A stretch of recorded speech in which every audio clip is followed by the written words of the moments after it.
Hello, नमस्ते, सलाम। स्वागत है आपका आपके अपने चैनल मुस्कान सिंह रवि पे। आज की कहानी कृष्णा अग्निहोत्री जी की कहानी मैं ज़िंदा हूँ। कहानी शुरू करने से पहले यदि आप मेरे चैनल पे नए हो तो मेरे चैनल को सब्सक्राइब कर लें, बेल आइकन को प्रेस कर लें, जिससे कि मेरे चैनल पे आने वाली वीडियो की नोटिफिकेशन सबसे पहले आपको मिल सके। आइए शुरू करते हैं आज की अपनी कहानी मैं ज़िंदा हूँ। छड़ी धाम संध्या के धुंधले में कुर्सी से राग साएं साएं उठी। पैर दर्द से ऐंठे पर उसने उठना प्रारंभ रखा और वह खिड़की खोलने में सामर्थ हुई। परोड़ों को छेड़ती हवा सरक कर उसके चेहरे को छूने लगी। गाउन को ठीक कर उसने बाहर झांका। 14-15 वर्ष के बच्चे गेंद खेल रहे थे। सड़क पर छोटे बच्चे साइकिल चलाने की प्रैक्टिस कर रहे थे। दाईं ओर के खाली प्लॉट पर चलती ड्रिल मशीन की सूं सूं आज उसे अच्छी लगी। दिमाग व शरीर पर छाए सन्नाटे को जैसे किसी ने तेजी से थपेड़े मार तोड़ दिया। वे ताजी खुशनुमा हवा से कब झपकी ले अपने पैतृक घर शांति नगर में पहुंच गई, उन्हें समझ ही नहीं आया। माँ की ममता भरी झिड़की चालू थी। अरे राग, तू कब तक ओस में नंगे पैर टहलेगी? भीतर आ, ठंड लग गई तो। पिता अपनी इकलौती संतान को दुलारते समझाते, बिटिया स्वास्थ्य व अपने अस्तित्व को समय अनुसार बनाना चाहिए। एक बार वे लुढ़के तो रोकने में भारी मशक्कत करनी पड़ती है। तुम्हें तो बहादुर बेटी बनना है, हमारा नाम प्रतिष्ठित करना है। यूं ही खा पी सोकर निठल्ली बनेगी तो कदापि नहीं जीना। भीतर आते ही माँ सर पोंछ चीखती, अरे जरा गरम बादाम वाला दूध तो लेती या।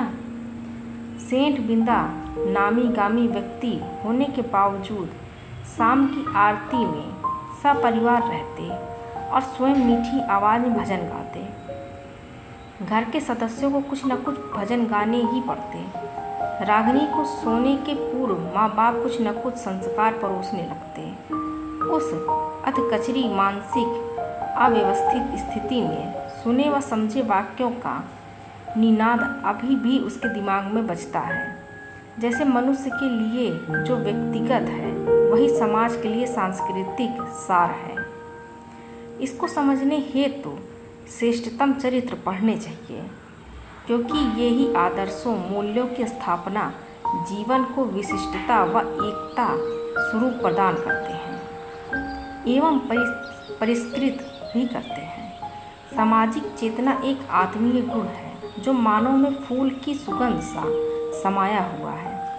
कला व संस्कृति इस खुशबू का विकास करते हैं। माँ कहती, बेटी शादी पश्चात पति को संभालना, परिवार में रिश्तों को स्वीकारना हम स्त्रियों का ही धर्म है और धर्म को आस्था से अपनाया जाता है। वहाँ तर्क काम नहीं करता। माँ व पिताजी के कारण ही तो रागिनी पढ़ंता बन गई। एक अच्छी पुस्तक यदि हाथ लगती तो वो पार्टी खाना पीना छोड़ उसे ही समाप्त करने में जुट जाती।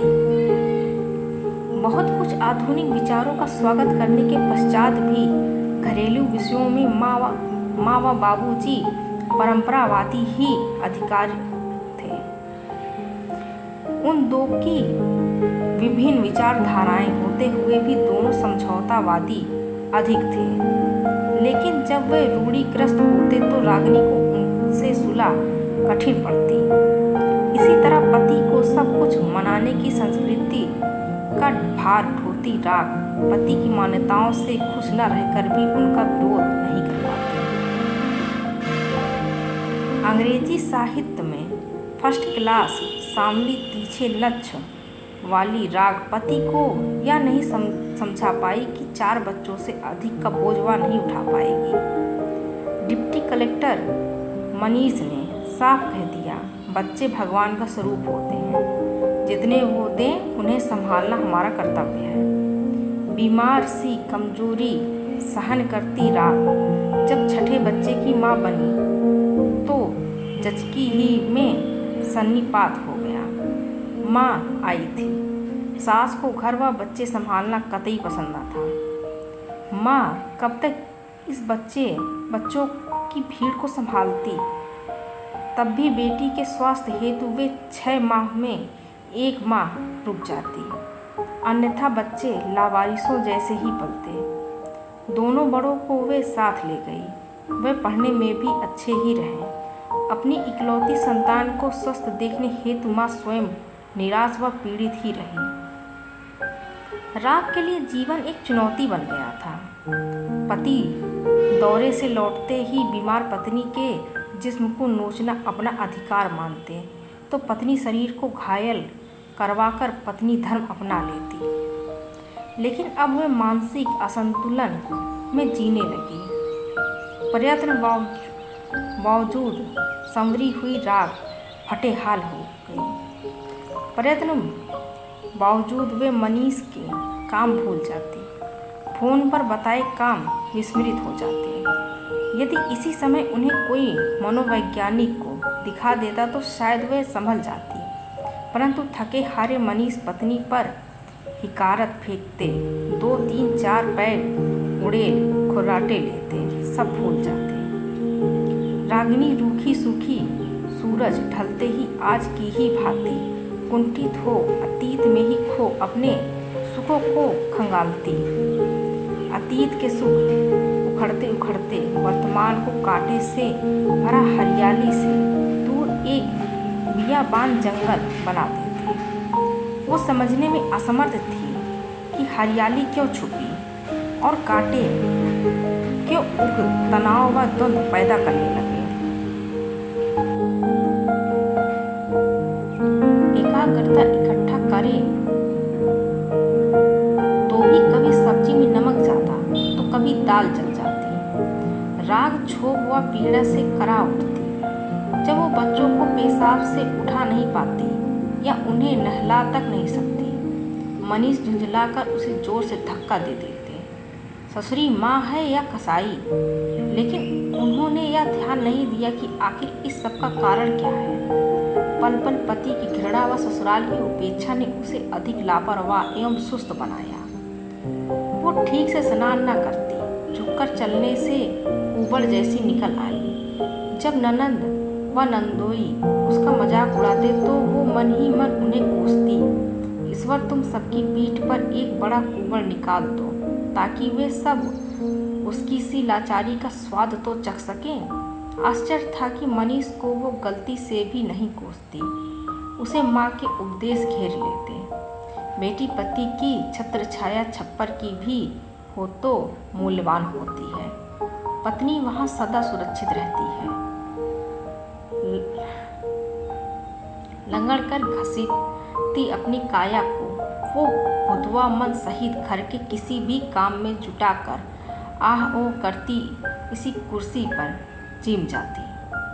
बच्चे जब तक छोटे थे घर को पेशाब लैट्रिन की दुर्गंध से भरते और बड़े हुए तो मनमाना खाना नाश्ता सब खा माँ को ए कर चिढ़ाते पढ़ने चले जाते। पल पल उन चीखने वालों का एक सी आदतों के तीतरों को जाली के दबड़े में बंद न कर पा वो स्वयं अपने कपाट बंद कर देती। माँ ठीक कहती थी, जन्म माँ बाप देते हैं, प्रारब्ध वे कर्मों से बनाते हैं। बड़े दोनों बेटे वकील व इंजीनियर बनकर दूर दूर पोस्ट हो गए। बेटियां न्यूयॉर्क में बसी हैं। नंदे वर्ष 2 वर्ष में पलटे तो माँ से इनका इतना ही संवाद होता, चलते हैं माँ, अपना ख्याल रखना। एक बार छोटी बेटी का आंचल थाम राग ने बड़ी बेबसी से घिघिया कहा, बिटिया कुछ और रुक जा, मन घबराता है। तो बेटी ने अश्रु विहल को समझाया, माँ तुम्हारे दामाद को तो लंदन भाया है तो वहीं रहना पड़ेगा ना, पर तसल्ली रखो, मजले भैया व भाभी यहीं शिफ्ट होंगे। बोली सरल अंग्रेजी में एमए रागिनी खुश हो गई। बच्चे छोटे से बड़े किन वातावरणों में कैसे बने उन्हें इसका जरा भी आभास नहीं। मशीनी जीवन में जीती स्पंदनपूर्ण राग अज्ञात स्थितियों से अवगत नहीं थी कि उनके सीधे बच्चे स्वार्थ व लालच की पनाह में कितने स्वार्थी व अजनबी हो गए। मनीष खुश थे कि बहू के आने से पूरा घर खिलखिलाहट से भर जाएगा। कुछ देर बेटे से संवाद होगा तो उन्हें उबाऊ पत्नी से छुटकारा ही मिलेगा। काश वे पत्नी के अस्तित्व का महत्व समझ सकते। बहू ने कुछ दिन तो नीचे गुजारे, पर अचानक मनीष ने देखा कि ऊपर से 4 कमरे सुधर रहे हैं। राग तो आज भी सुरीले सुर से रामचरितमानस के दोहे अनमनी बैठक में गुनगुनाती है। रामचंद्र कुपालू भजन मन, जो हो जैसे है पत्नी तो है, अब वे मुस्कुरा कर हट जाते हैं, क्योंकि दोहा यही अटका रहेगा और घिसे पिटे रिकॉर्डर की सुई यहीं अटक जाएगी। अचानक खाना बनाने वाली बाई छुट्टी पर चली गई और बहू बीमार पड़ी। मनीष अब क्या करे? रसोई घर में लेकिन सन्नाटा नहीं था। राग लंगड़ाती पराठे बना रही थी। उसने जैसे तैसे भिंडी की सब्जी बना दी थी। मनीष को देख वो मुस्कुराई और उसने थाली उसे पकड़ा दी। मनीष ने शाम ही को मीना बहू व बेटे आशीष की परेड ली। ये क्या, तुम लोग चुपचाप बाहर खा आते और ये बीमार माँ व मैं थका हारा भूखे रहे, हमारे लिए ले आते। मीना बीमार थी, खिचड़ी क्या लाते? आशीष नज़र चुरा चला गया। 4 दिन तक राग बड़बड़ाती, कभी दाल चावल तो कभी पराठे तो कभी कुछ बना ही देती। 5वें दिन मंझली बेटी ने घर संभाला। उसने माँ के गंदे कपड़े उतार उन्हें गाउन पहनाया तो राग की आंखों में प्रश्न था कि यह क्यों? उसे तो यही स्मरण था कि वो तो ब्रांडेड सलवार सूट ही पहनती है। माँ तुमसे कपड़े संभालते नहीं या आरामदायक रहेगा? मनीष ने खुश होकर समर्थन किया। और क्या, अब इस उम्र में छोकरियों जैसा सलवार कुर्ता पहनना। बेटी चली गई। काम वालियाँ काम करती, बहू नीचे नहीं उतरती। जैसे तैसे चूं चां करती जिंदगी चल पड़ी। वज्रपात तो तब हुआ जब मनीष का हार्ट अटैक से दूर ही पर देहांत हो गया। मनीष के शव को ताक राग बोली, उठो ना, खाना तैयार है। बेटी ने चुपचाप उनसे पैर धुलवाए व कमरे में वापसी करा दी। 13 दिन बाद ही राग को उनके टूटे फूटे सामान सहित सबसे छोटे इस कमरे में शिफ्ट कर दिया गया। बहू आहिस्ते से बड़बड़ाई, निकम्मी निठल्ली, यहीं रहो और हमें जीने दो। तेज छुरी से कटने की व्यथा सहकर भी मासूमियत से बहू के सर पर हाथ रख राग बोली, यहाँ क्यों? पड़ी रहो चुपचाप। बूढ़ी तो हो ही, उस पर आधी पागल। अब जिंदगी तो घटनाओं के उहापोह में भरी है। मरण जीवन ही तो व्यक्ति के अधिकार में नहीं। राग का अव्यवस्थित मन अपनी माँ की स्मृति में कराहा तो बहू ने रूखे स्वर में सूचना दी, तुम्हारी जैसी अभागी के साथ जो होना था वो हो गया। तुम्हारे माता पिता तीर्थ यात्रा के दौरान केदारनाथ में दफन हो गए। जैसे ही उन्हें पता लगा कि रागिनी के नाम उनकी जायदाद का बड़ा हिस्सा है और शेष ट्रस्ट में चला गया, वैसे ही उन्होंने राग के लिए एक अलग से नौकरानी लगा अपने कर्तव्य का पालन किया। उन्हें यह भी पता था कि मनीष की पे पर राग ही का अधिकार है। वर्ष बीता कि आशीष व मीना कार में राग को बैठा बैंक ले गए और उसने वहाँ मैं जिंदा हूँ का आवेदन पत्र जमा किया।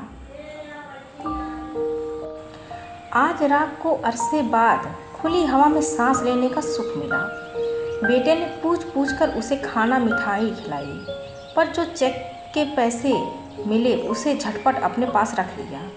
पुनः तेज छुरी से व्यवहार से राग वृद्धा आहत होने लगी। उसके कटने रक्त रंजित होने की खबर किसी को नहीं थी। जब कभी मेहमानों के सामने जोर शोर से बहू कहती, क्या करें, हम बाहर नहीं जा पाते, घर में निठल्ले निखम्मों का बसावा जो है,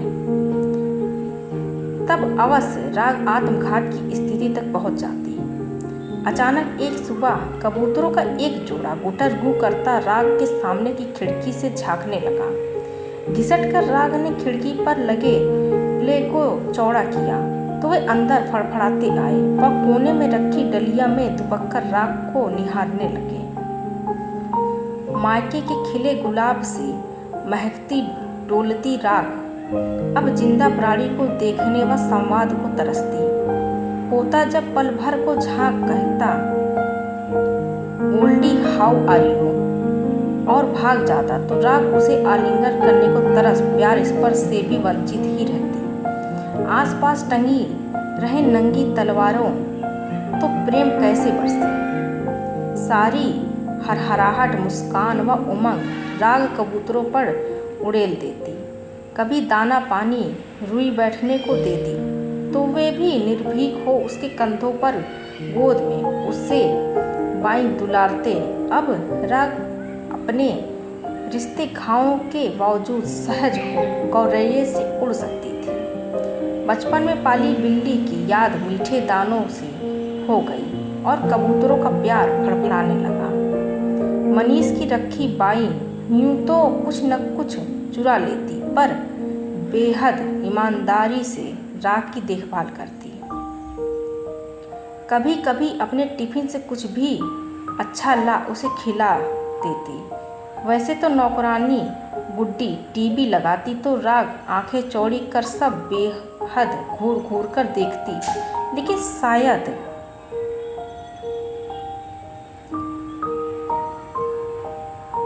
आंखें कमज़ोर होने से आंखें बंद कर लेट जाती।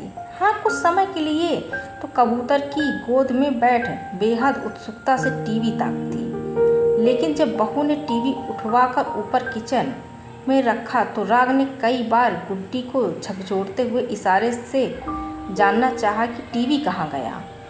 टीवी को शिफ्ट करना तो गुड्डी को भी अच्छा नहीं लगा, परंतु वो चुप ही रही।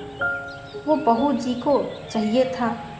अच्छा अच्छा, और राग ने आज्ञाकारी भोले बच्चे सा सिर हिला दिया। माँ कहकर वो हंसी। तख्त बरामदे में पड़ा रहता जहाँ चाय की चुस्कियाँ लेते पिताजी व वो बहुधा अंतराक्षरी खेलते खेलते ठिठलते ही रहते थे। अब क्यों सारी कमियाँ उसके भाग्य के पल्लू में आ गिरी वो समझ नहीं पाई। गुड्डी को अस्वस्थता से लगभग 1 बजे एक टिफिन ऊपर से उनके कमरे तक लटक जाता, जिसे वे भूखे भेड़िए से झपट लेती। छड़ी से उसे पुनः रस्सी से बांध देती और रात्रि को पुनः खींच लेती। छोटी बेटी मन की अमीर थी। जब भी आती तो फल मिठाई व नमकीन कोने में पड़ी जाली में सजा जाती। बेटा तो अपने हक की संपदा में शानदार जिंदगी जीता, कर्तव्य रिश्ते अपनत्व जैसे शब्दों को बाजार के गंदे बेसमेंट में कूड़ेदान में दफन कर चुका था। बस 1 तारीख को रूखे अंदाज में चेकबुक पर साइन करवा कुछ विशेष खाने को दे जाता। राग 1 तारीख को बेइंतहा प्रसन्न हो साइन करके अच्छे भोजन पाने की प्रतीक्षा में व्याकुल रहती। उस दिन राग ने मचलकर गुड्डी से बाहर घूमने की जिद की। छड़ी लिए वे बाहर निकली कि आसपास के पड़ोसियों से खुश हो उसने पूछा, कहाँ रही मिसेज सिंह? बहुत दिनों से तो आपको देखा तक नहीं। छत से बहू ने सुना तो कई बहाने बना टहल को प्रतिबंधित कर दिया। वह सब्जियां संभालने का उत्तरदायित्व सौंप दिया। राग मेथी पालक मटर संभालती, मुंडी घुमा सोचती, सच तो है बड़े बूढ़ों को काम करते रहना चाहिए। एक दिन पोते ने यह कहकर उसे हतप्रद किया कि दादू की जगह आपको मरना था। दादू तो मुझे नई नई चॉकलेट देते थे। एक शाम छोटी बेटी आई तो उसने माँ को बेतरतीब देखा तो पूछा, तुम जीना नहीं चाहती? अरे तुम भी प्राणी हो, तुम्हें भी अपना शेष जीवन हंसते हुए खुशनुमा हाल में जीना चाहिए। तुम्हें पता नहीं कि पिताजी की पेंशन 30,000 जमा होती है। तुम्हारी माँ नाना ने तुम्हारे नाम 50 लाख जमा कर दिए हैं। तब तुम भिक्षुक नहीं, स्वयं सब देखो। वह दूसरों को अपने हाथ से जायज़ खर्च दो। पढ़ी लिखी हो तब भी तुम्हारे स्वाभिमान में काई क्यों लग गई है? देखो इन कबूतरों को, ये भी जीने के लिए तुम्हारे पास बैठे हैं। तुम क्यों खाली मन से रहती हो? तुम्हें ही तुम्हारे घर में कबाड़ा बना दिया गया और तुम टुकड़ों पर खुश रहती हो। क्या माँ, तुम्हें अपने अस्तित्व की पहचान नहीं रही? यदि भैया से कुछ लेना नहीं चाहती तो हाथों से गरीबों को तो कुछ दे ही सकती हो। राग ऊँ कर जैसे ही बेटी को आलिंगन करने आगे बढ़ी तो उसने हटकर धिक्कारा।